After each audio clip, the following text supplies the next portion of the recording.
Hello, I'm Sebastian. Welcome to Nine Nar Trees podcast. Today, I will summarize and review the book, Careless People. A cautionary tale of power, greed, and lost idealism is a penetrating exploration of how modern institutions accumulate influence, rationalize excess, and slowly detach from the values that once animated them. Sarah Wynn-Williams draws on a vantage point rare in contemporary nonfiction, moving between public policy, corporate boardrooms, media ecosystems, and the everyday lives that are shaped by decisions made far from public view. The result is a narrative that feels both intimate and systemic, mapping the subtle ways power is built and defended, the incentives that quietly drive people to look away, and the personal toll of moral compromise. This is not a book of caricatures about villains and heroes. It is a study of ordinary ambition, organizational logic, and the stories people tell themselves to make questionable decisions feel necessary, even virtuous. Through vivid case scenes, composite portraits, and clear frameworks, Wynn-Williams shows how ideals can be co-opted, how reputations are manufactured, and how the machinery of modern influence makes accountability feel optional. Yet the book is not nihilistic. It offers a set of practical lenses and countermeasures that individuals, teams, and institutions can adopt to resist ethical drift and reclaim a credible public purpose. Whether you work in technology, politics, media, finance, or civil society, Careless People invites you to examine the forces shaping your choices and the structures that normalize risky behavior. It is both a cautionary tale and a toolkit, designed to help readers recognize the early signs of trouble, reorient incentives, and rebuild trust in places where it has quietly eroded. Above all, it challenges the comforting idea that good intentions are enough, arguing instead for disciplined integrity, anchored in transparency, shared accountability, and a willingness to face inconvenient facts. I will give you key takeaways from this book. Firstly, the architecture of modern power. Wynn-Williams maps power as an interconnected system rather than a single lever, showing how capital, code, law, and narrative combine to create durable influence. Capital funds scale, code operationalizes it, law legitimizes it, and narrative shields it. The book traces how these components reinforce one another across sectors, forming a lattice where each strut protects the others from scrutiny. Instead of focusing on a single corporation or politician, the author shows the flow between venture capital expectations, regulatory loopholes, public relations framing, and policy capture. This is where the danger lies. Power appears decentralized in a digital age, yet it is increasingly centralized in private infrastructures and informal networks that face few counterweights. The book illustrates the concept of power stacking. First, build essential infrastructure or a dependency, then embed yourself in standards or safety discourses, then mobilize media and think tank endorsements to project inevitability. By the time public attention arrives, the structure has already hardened. The author explains soft power techniques that make hard power possible. Philanthropic partnerships, research grants, advisory councils, and pilot programs cultivate allies and keep critics cautious. Plausible deniability is engineered through layers of subcontractors, partnerships, and independent-sounding entities whose funding structures are opaque to outsiders. Through grounded case scenes, the book makes visible the quiet committees where language is negotiated, the procurement rules that tilt markets, and the meeting calendars that reveal who truly has access. Crucially, Wynn-Williams rejects conspiracy thinking. The system does not require perfect coordination. It only requires aligned incentives and a learned repertoire of playbooks. Leaders learn that speed beats oversight, that innovation rhetoric disarms critics, and that framing trade-offs as technical details moves them outside the moral imagination of the public. Readers gain a vocabulary for recognizing these patterns, along with diagnostic questions for assessing the legitimacy of any new initiative. Who benefits by default? Who bears the unseen risk? What oversight can actually stop a bad decision before it ossifies? Where are the off-ramps if the model fails? By reframing power as a design problem, the book empowers readers to ask better questions, build better guardrails, and resist the lazy fatalism that keeps harmful systems in place. Secondly, incentives and the machinery of greed. At the heart of the cautionary tale is a sober analysis of incentives, Wynn-Williams shows how seemingly rational metrics can create perverse outcomes when they become the sole compass. Growth at any cost converts good intentions into extractive strategies. Safety goals become checklists rather than commitments. Compliance is reframed as an obstacle to be managed, not a norm to be internalized. The author details how compensation schemes, investor expectations, and internal dashboards shape behavior long before any explicit ethical question arrives. When bonuses and status correlate with expansion, teams will prioritize pipelines over people, velocity over validity, and market share over long-term trust. The book carefully dissects how greed is often aestheticized as operational excellence. Dashboards glow green, engagement graphs tick upward, and leadership town halls celebrate momentum. Hidden in the shine are negative externalities pushed onto users, contractors, communities, or the environment. Because these costs rarely live on the same dashboard, they are not experienced as losses. They are experienced as abstractions. Wynn-Williams is particularly strong on the psychology of normalization. Small exceptions are granted to hit a milestone, then become precedents. The precedent morphs into policy. Over time, teams inherit a culture where questioning the objective is stigmatized as a lack of ambition or loyalty. In this climate, dissent requires unusual courage and carries career risk. The author connects this dynamic to financialization. When future expectations are priced into present valuations, leaders feel pressure to promise more than they can deliver, and to backfill the promise with aggressive tactics. Greed, then, is not always a monstrous appetite. It is a set of learned responses to incentive structures that reward short horizons and punish careful stewardship. The book offers concrete counters. Redesign incentives to include measurable trust outcomes, independent safety triggers, and long-term cost accounting. Tie leadership rewards to verified user benefit, not just revenue.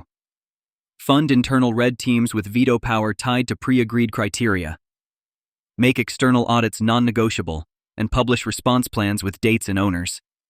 Train managers to celebrate problem finding as much as problem solving. By shifting what counts, organizations can redirect the energy that currently fuels destructive greed towards sustainable performance that preserves dignity for employees and stakeholders alike. Thirdly, the slow erosion of idealism, one of the most affecting threads in the book, examines how idealism erodes. Wynn-Williams follows the arc familiar to many high-talent recruits in technology, policy, and media.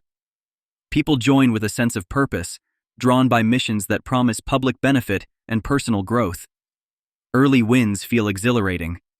Urgency is missionized, and long hours are framed as noble sacrifice. Over time, the mission begins to flex to accommodate business realities, political constraints, or crisis narratives. Language shifts first. Users become segments. Citizens become voters. Patients become markets. The shift is subtle, but it changes what people see and how they feel responsible. The author identifies a pattern she calls ethical narrowing. Teams restrict the scope of what they feel accountable for to avoid unbearable cognitive dissonance. They focus on the metric they can control, outsource the rest to a future phase, or narrate trade-offs as temporary. When discomfort surfaces, they tell themselves that the alternative would be worse, that critics do not understand the complexity, or that the urgency of the mission justifies uncomfortable choices. Layered on top is moral injury, the pain experienced when people participate in actions that violate deeply held values. Wynn-Williams presents scenes of staffers who swallow concerns to keep a program moving, only to find the unresolved tension resurfacing as burnout, cynicism, or disengagement. Managers, once the protectors of standards, become brokers of compromise. The hardest moment arrives when high performers realize that the system rewards their capacity to rationalize. At this inflection point, many either leave abruptly or detach emotionally while remaining inside. The book refuses to end this thread in despair. It outlines practices for preserving idealism without naivete. Establish personal absolutes in advance and share them with a trusted circle. Practice pre-commitment by writing down conditions under which you would pause or walk away. Seek friction by inviting external skeptics into product or policy reviews early. Use pre-mortems and harm mapping to make invisible costs visible. Rotate staff through roles that connect them directly to affected communities, not just to dashboards and decks. Invest in rituals that renew purpose, such as reflection sessions with stakeholders who can speak to both benefits and harms. Idealism, the book argues, is not a feeling to be protected, but a discipline to be practiced. When coupled with structures that make integrity the path of least resistance, it can endure the pressures of ambitious work. Fourthly, narrative control and the theater of legitimacy.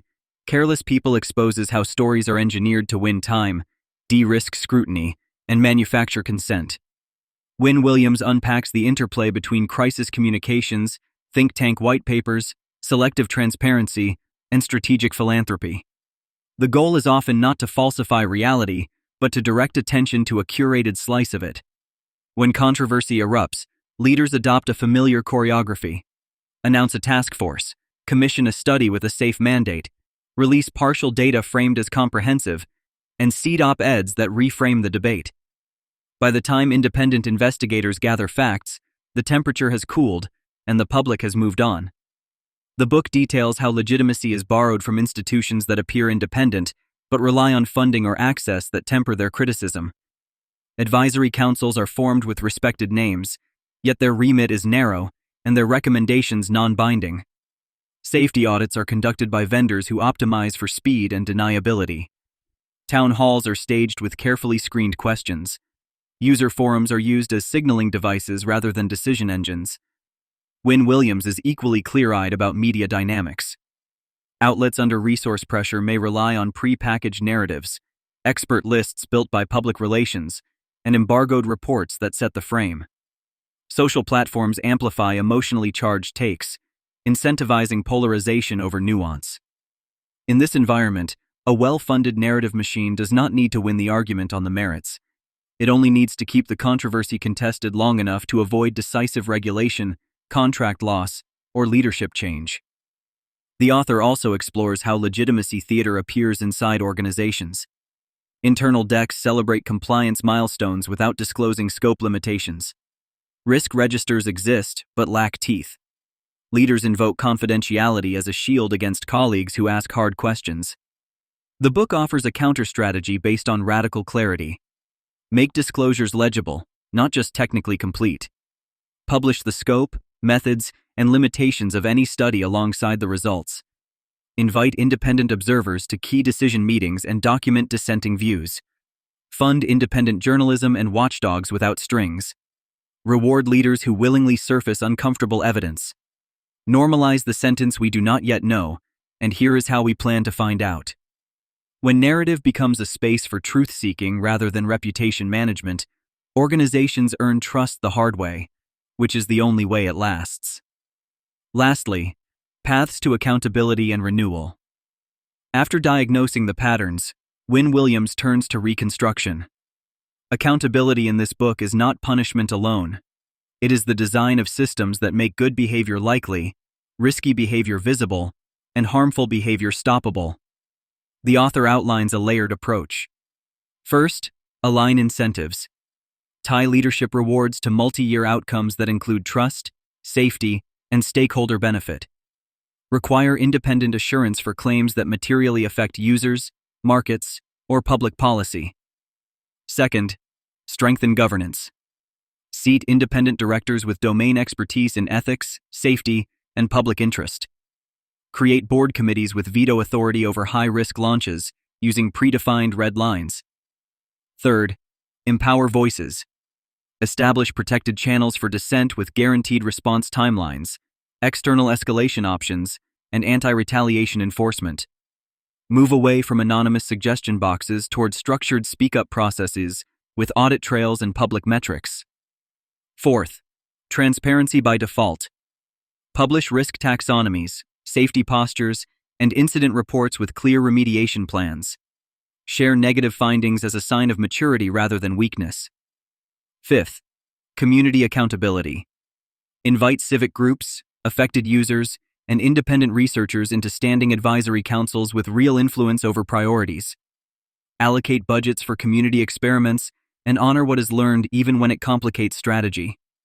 The book adds practical team-level tools, pre-mortems to surface failure modes before launch, red teams to probe blind spots and power dynamics, decision logs to document rationale and revisit assumptions, ethics canvases to map harms, beneficiaries, and trade-offs in plain language, scenario planning that includes moral stress tests, not just financial ones. Finally, the author returns to personal agency. Each professional can build a personal constitution that sets boundaries, names values, and lists conditions for pause. Leaders can model vulnerability by admitting uncertainty, correcting course publicly, and rewarding principled no. Renewal happens when institutions accept that trust is an operating asset, not a public relations outcome. It is earned through consistency between stated values and verifiable action. The path is not easy. It requires patience, humility, and a tolerance for short-term discomfort. But the payoff is real. Organizations that embed accountability attract talent that cares, innovate more responsibly, and endure shocks better. Communities around them grow more resilient because they are invited into the work, not just sold a story about it. In conclusion, Careless People is a book for anyone who senses that the gap between promises and practice has widened and wants concrete ways to close it. Leaders in technology, finance, and media will find rigorous frameworks for aligning incentives, strengthening governance, and building cultures where integrity is operational rather than ornamental. Policymakers and regulators will gain a clearer view of how influence is constructed and defended, along with practical mechanisms to improve oversight without stifling useful innovation. Journalists, researchers, and advocates will recognize the playbooks that turn accountability into theater, and will leave with strategies to pierce noise with well-framed evidence. Early career professionals will benefit from the sections on ethical drift, boundary setting, and career resilience, learning how to keep their ideals intact while operating in ambitious environments. The book can benefit your life because it translates large systemic issues into daily choices and repeatable practices. It teaches you how to read power structures, spot misaligned incentives, and ask questions that reveal hidden risks before they harden into crises. It equips you to design teams and projects that do not depend on heroism, but on trustable processes. It also gives language for conversations that many people want to have but struggle to start, making you more effective at leading change from wherever you sit. Why choose this book instead of others on similar themes? Its strength is synthesis with proximity. Wynn-Williams blends systems analysis with lived organizational realities, moving fluidly from the whiteboard to the war room to the hearing room. The tone is unsparing yet humane, avoiding moral grandstanding in favor of specific, verifiable practices that readers can adopt tomorrow. It is neither a scandal chronicle nor a management platitude manual. It is a manual for adult integrity in complex systems. If you want a book that respects your intelligence, challenges your assumptions, and leaves you with tools rather than just takes, this is the one to buy. If you would like to support Sarah Wynn-Williams, you can buy the book through the Amazon link I've provided in the podcast description. After reading the book, please let me know what you think and share your thoughts. See you around.